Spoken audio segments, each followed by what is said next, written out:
Now we're thinking about energy in an oscillating system.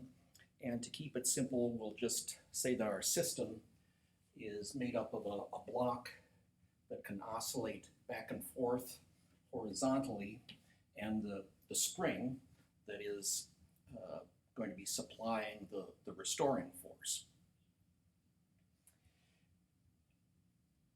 To keep it simple, we'll say there's no friction on this horizontal surface. Later on, we'll add in friction.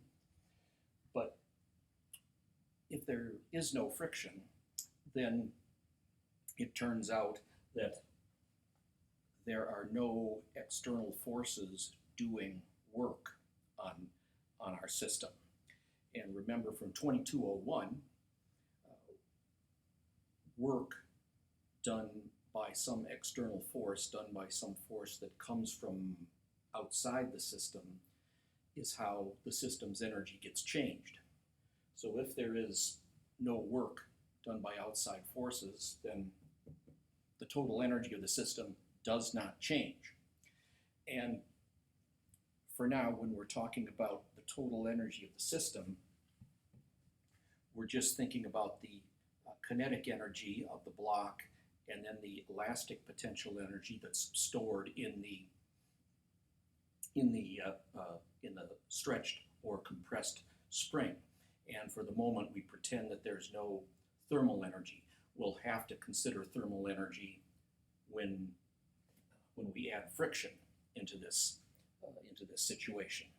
But let's see what we've got here. I push the block to the left, and then I let go. So of course, at that moment, the spring force on the block is going to start pushing the block that way, so it'll start speeding up. That's the initial state. The initial state is when I first let go of the block, and starting from rest, it begins to move. And then it's moving this way while feeling a force in that same direction. So whenever something is moving and feeling a net force in the same direction, it must speed up. So it's speeding up all the way until it gets right here. So if it's been speeding up all the way until this point here, when it gets back to equilibrium, then this must be the maximum speed. Speed isn't going to get any higher than this, because as soon as the mass moves over here to the right of equilibrium, that means the spring is now stretched farther than its normal length. So as soon as it's stretched, it's going to try to snap back to its original shorter length, and as it tries to do that, it's going to pull backwards on the mass. So as soon as the mass gets beyond equilibrium, it's going to feel a net force pulling backwards, and that's going to slow it down. So it's been speeding up all the time until it gets here, and then as soon as it passes this point, the equilibrium point, it starts to slow down. Right there at equilibrium must be the maximum speed. Let's think a little bit more carefully about the relationship between maximum speed and other factors here. That,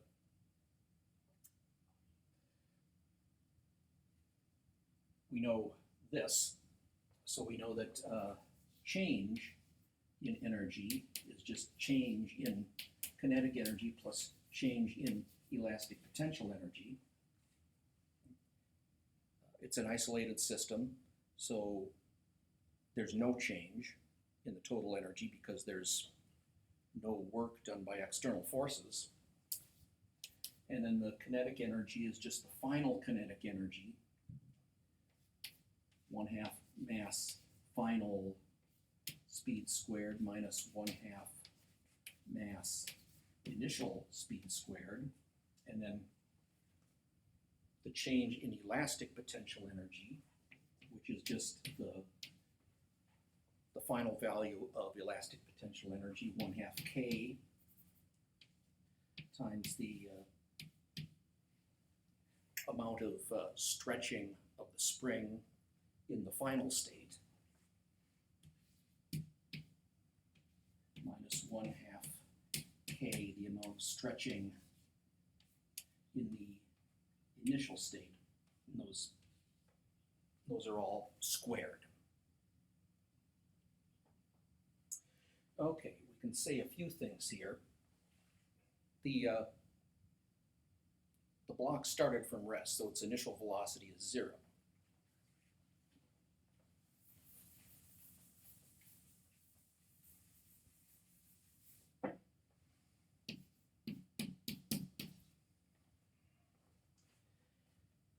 And then in the final state, the spring is back to its normal unstretched, unsqueezed length.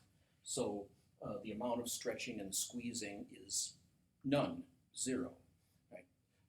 Remember, the other way to think of this is displacement away from equilibrium. And in the final state, the mass is right at equilibrium. So that's 0 also. So all we're left with is delta E, which is 0, equals 1/2 mass final velocity squared.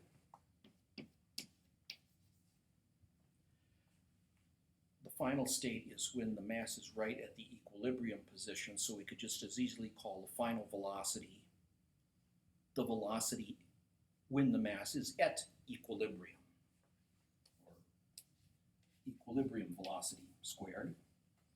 And then that's 0, so the only other term is 1/2 k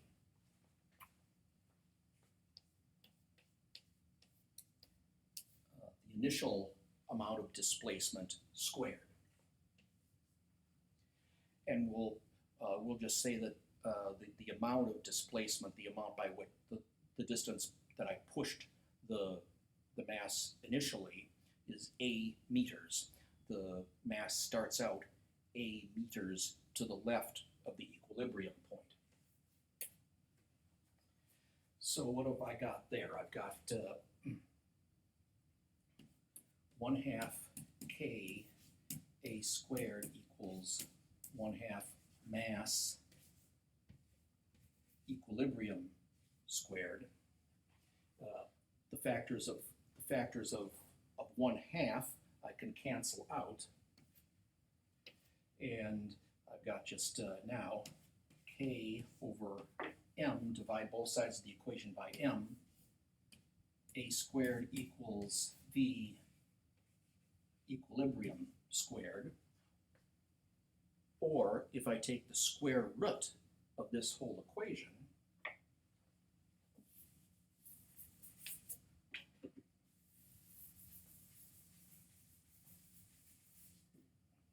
then I've got square root k over m times the square root of a squared equals the square root of v equilibrium squared. But remember, I just explained a couple minutes ago that the speed at equilibrium is the block's maximum speed.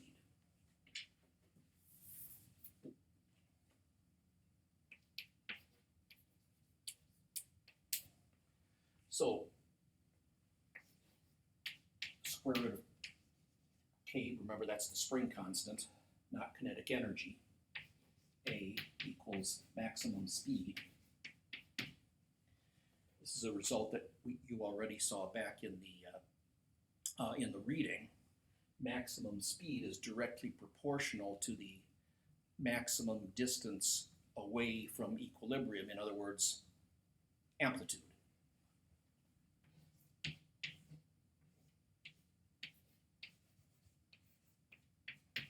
If the maximum speed doubles, then that would be because the amplitude doubled.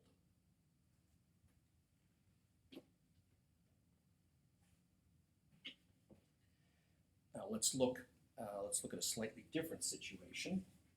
Same initial state, but a different final state.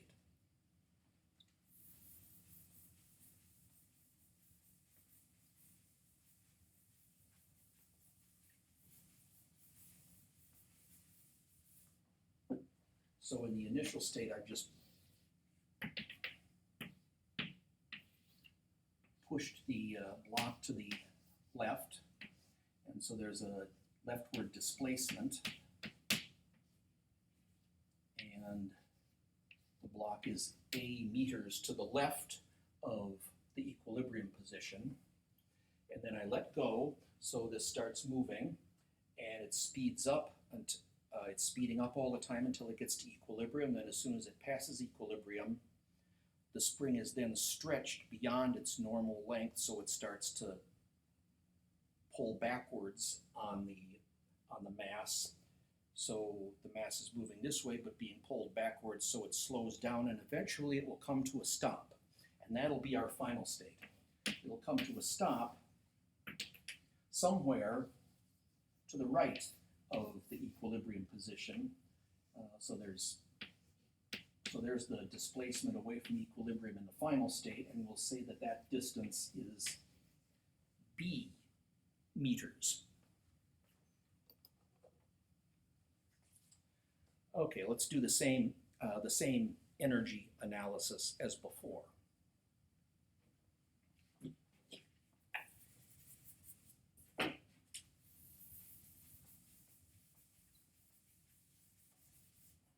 It's still the case that it's an isolated system, so the change in the energy of the system is still zero.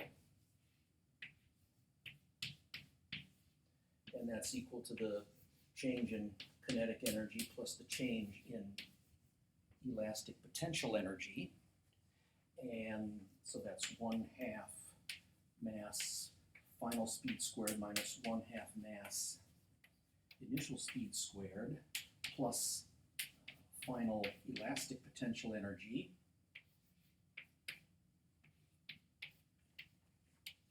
minus initial elastic potential energy, 1/2 K initial displacement away from equilibrium squared. Well, just like in the previous example, the block started from rest, so its initial speed was 0.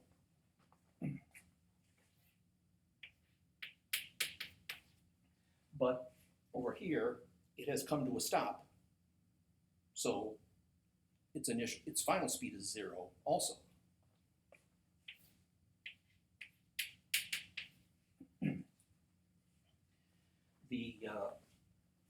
Square,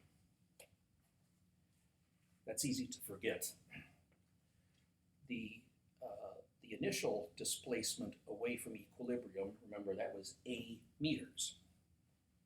So that's A there. And the final displacement away from equilibrium is this far, B meters. But look, what have we got?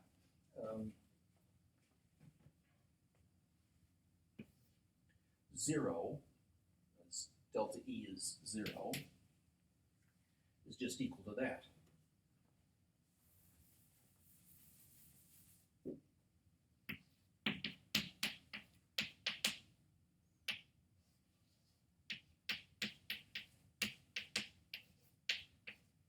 And obviously that means A is equal to B. That is, the maximum displacement on one side of the equilibrium point is just the same as the maximum displacement half a cycle earlier. And so each successive maximum distance away from equilibrium is exactly the same as the previous maximum displacement away from equilibrium. That the maximum distance away from equilibrium doesn't change if there is no friction. And the fact that the maximum displacement away from equilibrium doesn't change is a sign that the mechanical energy of the system has not changed.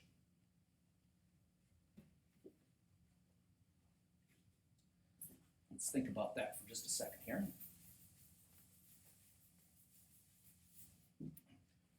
Remember, remember the total energy of our system is just kinetic and elastic potential.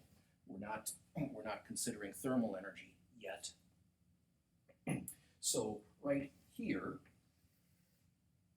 in the initial state, right when we let go,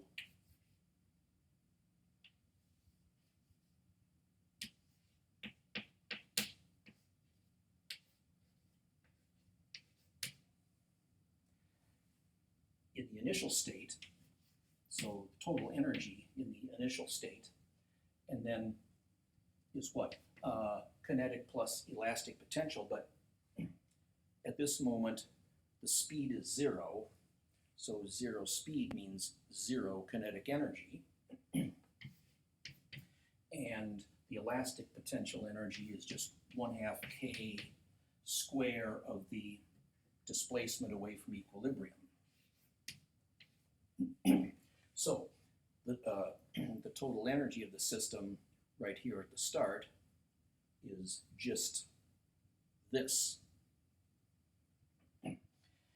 And then total energy here, quarter cycle later, total energy at equilibrium,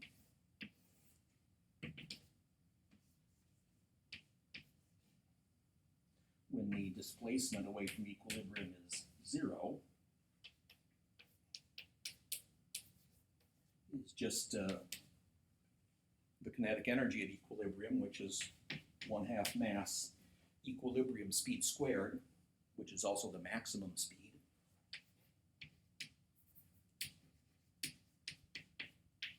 plus the elastic potential energy.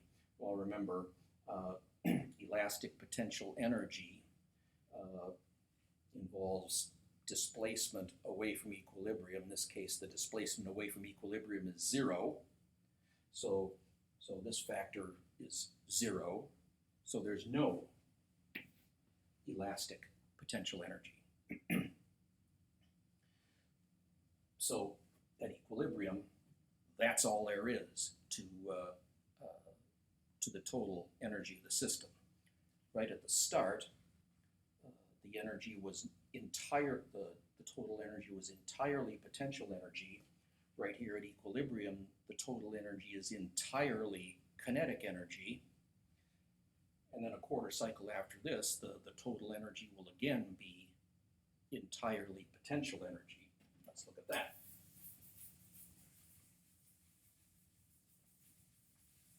And back to the final state. There's equilibrium, and now in the final state, the mass is, or the spring is stretched. And how far is it stretched? That is, how far away from equilibrium is the mass here on the right side? Well, we just saw that the maximum displacement to the right of equilibrium was just the same as the maximum displacement, the maximum distance away from equilibrium a half cycle earlier. So this is A meters. We'd called it B earlier, but then we found out that A is equal to B. So here, what's the total energy? Kinetic plus potential, which is, again, zero kinetic energy because the mass has come to a stop. Velocity in the final state is zero. And then the elastic potential energy is just 1/2 k distance away from equilibrium squared.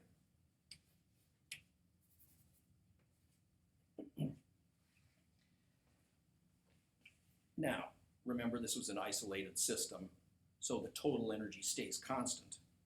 So the energy at any point in time, like for example this, is the same number as any other point in time, like for example this. In other words, this is not just a way of giving you the total energy at this initial moment. This number here is the total energy at every time. because the total energy is staying constant. So we could just as easily say that total energy at all times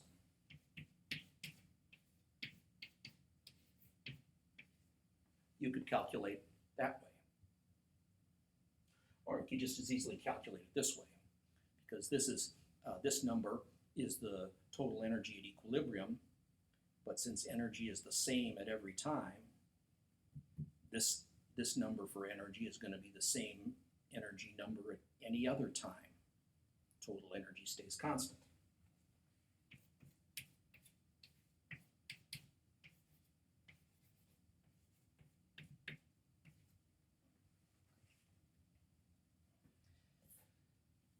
So it's two different ways of thinking about total energy, but look at this. The maximum distance away from equilibrium is a way of keeping track of the energy. If the system has more energy, then maximum distance away from equilibrium is larger.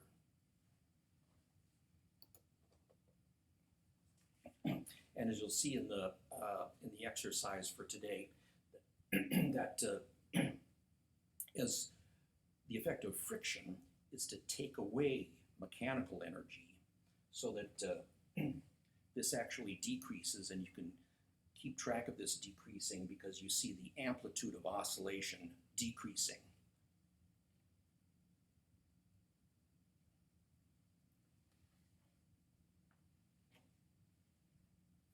All right, let's look at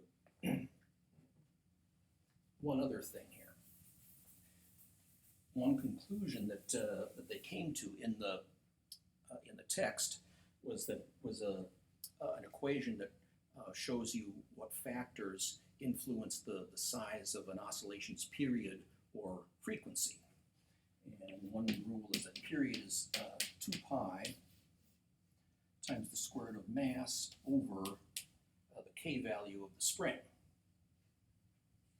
And in the exercises today, you'll work through an explanation that will show you why it makes sense that a larger mass would correspond to a longer period.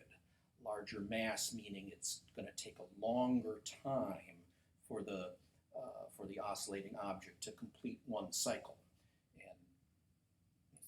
And in the exercises, you'll think about why that is the case. But let's. You can also do proportional reasoning with this kind of thing, and it will go something like this. Let's say you've got the same spring, but you're attaching a whole bunch of different masses to it and then watching them all oscillate.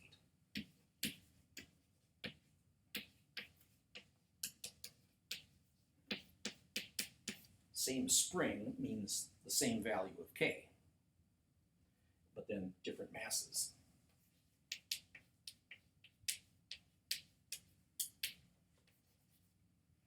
Different masses. So let me rewrite this and clump together all of the constant factors.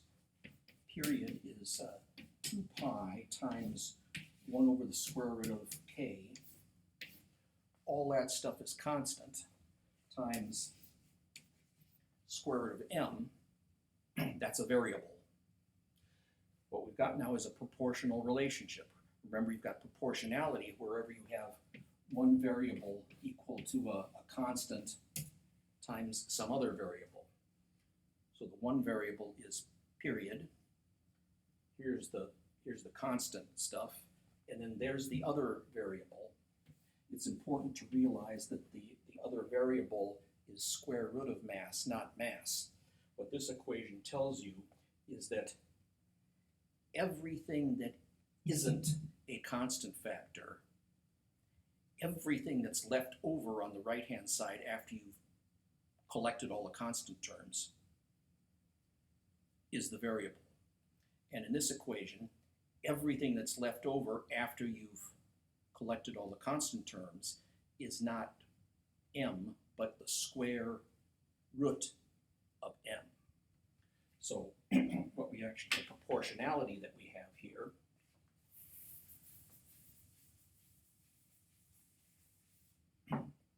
is that period is proportional to the square root of m. Sometimes it's hard for people to realize that square root of m is just as valid a variable name as m. I never, ever since whenever you first started thinking about algebra, you're used to thinking of variables as just x, y, z, m, just one letter. But if m is a variable, then square root of m is another variable. Square root of m looks different from the kind of variable names that you're used to, but you got to get used to different things. This is a variable as well. So, for example, let's say for one mass, period is 1/2 second. Completes one cycle in 1/2 second.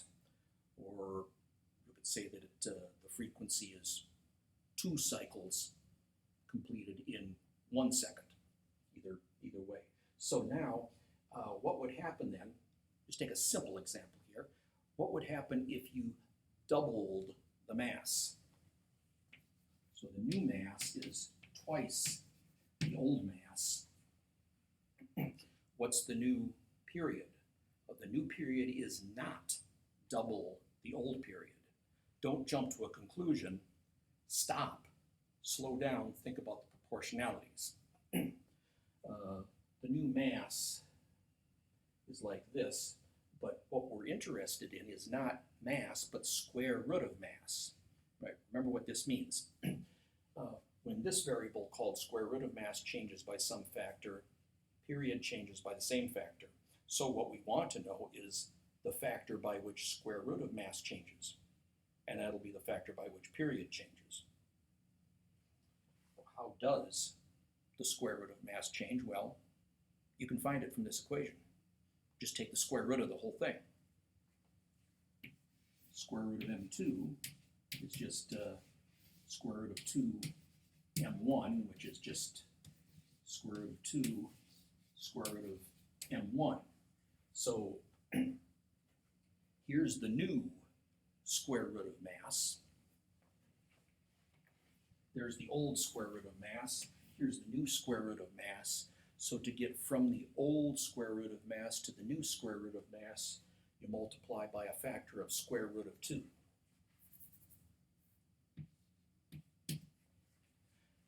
The variable called square root of mass changed by a factor of square root of 2. So anything that it's proportional to, like period, changes by a factor of square root of 2. So the new period is just square root of 2 times the old period.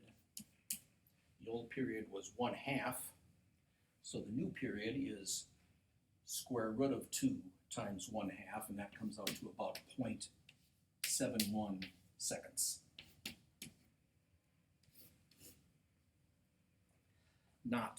The new period is not double the old period, it's square root of 2 times the old period.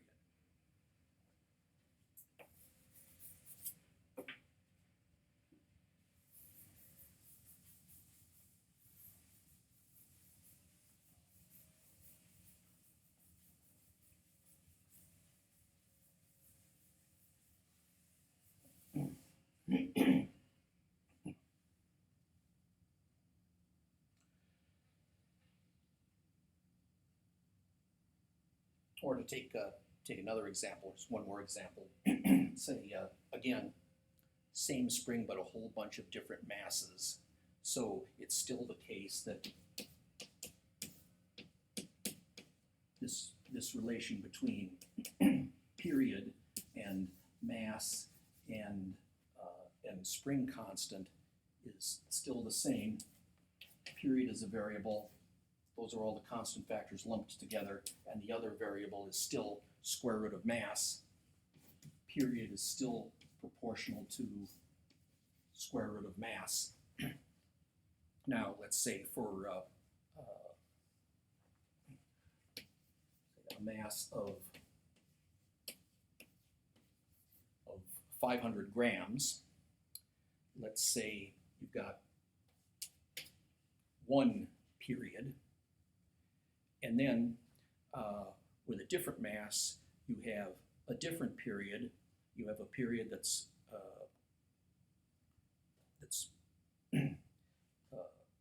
a period that's only 1/4 as long.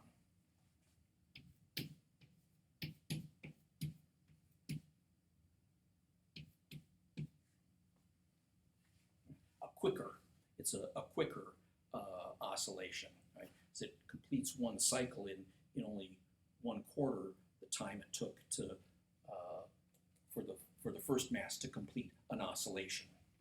So so period 2 is shorter, which means the mass must be less. Exactly how much less? So you can figure that out again with proportionalities. Period is proportional to square root of mass. Period changes by a factor of 1/4, so whatever it's proportional to changes by a factor of 1/4. Right? That's what direct proportionality means. The two things that are directly proportional change by the same factor. So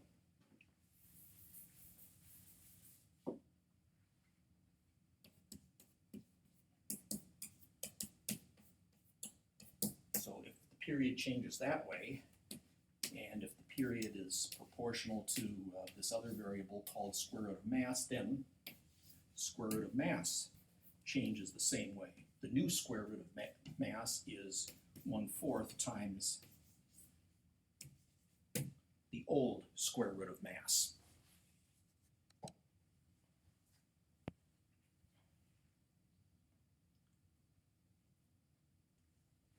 So, of course, what we want to figure out is the new mass. We've got an equation that has square root of mass. So if you've got square roots of mass, but you want to figure out mass, you square that equation. So squaring this, square of the square root of mass is just the new mass, and then squaring this is 1/16 times the old mass. So the new mass was 500 grams.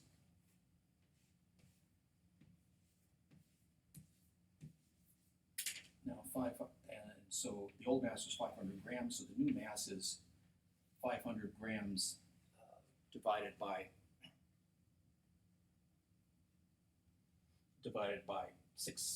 16.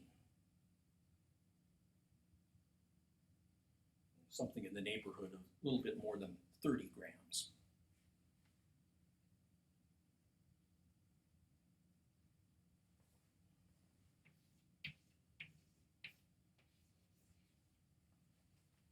Close to 31 grams. Anyway, that's how things work. Now you can try some of this yourself.